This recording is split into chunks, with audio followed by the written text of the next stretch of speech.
Hello sports fans, my name is Professor S and this is Hasty History Extra Credit. And this is where we talk about all of the coolest stuff in history that for one reason or another just doesn't really make it into most history textbooks. Now today, the cool stuff we're going to talk about is the history of Halloween.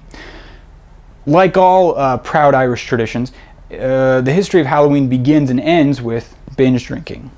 Bless their Guinness-soaked hearts. See, back in the day, the Celts, the Gaels, celebrated what would be called a harvest festival. They called it Samhain, and it celebrates the end of the harvest season and the beginning of winter. So festivities included, feasting and drinking and feasting, and a lot more drinking. Samhain was also believed to be the time during the year that the veil between our world and the supernatural world was at its thinnest almost.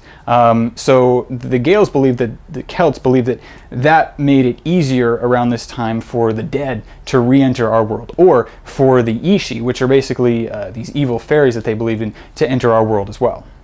As you can probably tell, beliefs like this were sort of a holdover from these older pagan traditions. And as is the case with most of the older pagan traditions, Christianity had to come in and ruin everybody's fun and swat everybody on the knuckles with a ruler. Difference is, that's not really the case with Samhain. Christianity comes in and instead of ruining all the fun, calling the cops on the pagan house party, they sort of show up to the house party, they bring a new keg, they set their iPod to a sweet Gregorian chant cover of Thriller, and they line up some shots of the sacramental Jägermeister. See, what Christianity does is they sort of co-opt Samhain, because it coincides with the Christian holiday of All Saints' Day, also called All Hallows' Day. See where we're going with this?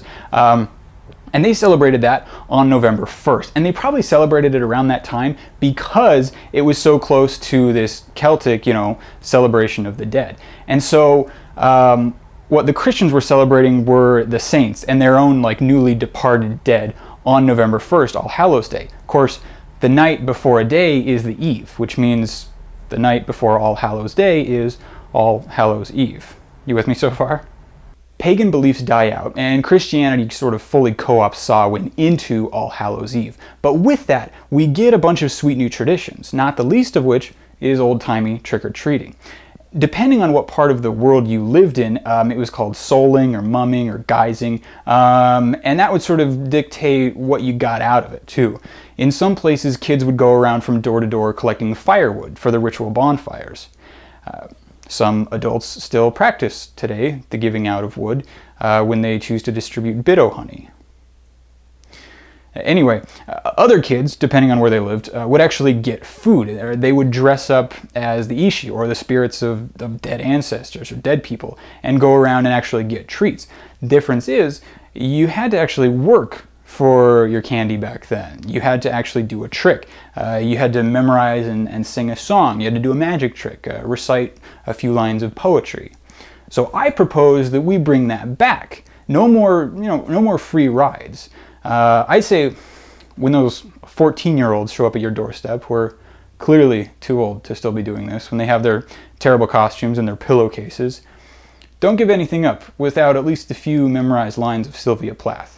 And do not give out, under any circumstances, a full-size candy bar for anything less than Howl, cover to cover. Or, if you're feeling particularly festive, maybe the entirety of the Divine Comedy. The evolution of All Hallows Eve also gave us the early incarnations of jack-o'-lanterns. In Europe, they would take turnips and beets and carve faces into them and hollow them out. They'd put candles in them, and they would actually use those for lanterns to light their way as they went around trick-or-treating. When the tradition got over to America, when the European colonists settled there, they started using pumpkins, which were native to North America. And I'd say that's a good thing, because turnip pie just doesn't have the same ring to it. So this holiday season, try to look past all the commercialization, the fly-by-night Halloween stores, and remember what Halloween is really about. Remember the reason for the season, which is getting blackout drunk with your friends and family, dancing around wearing a horse's skull on your head, and hiding from evil Celtic fairies. Now, if you'll excuse me, I have to go dust off my horse skull. Stay hasty, my friends.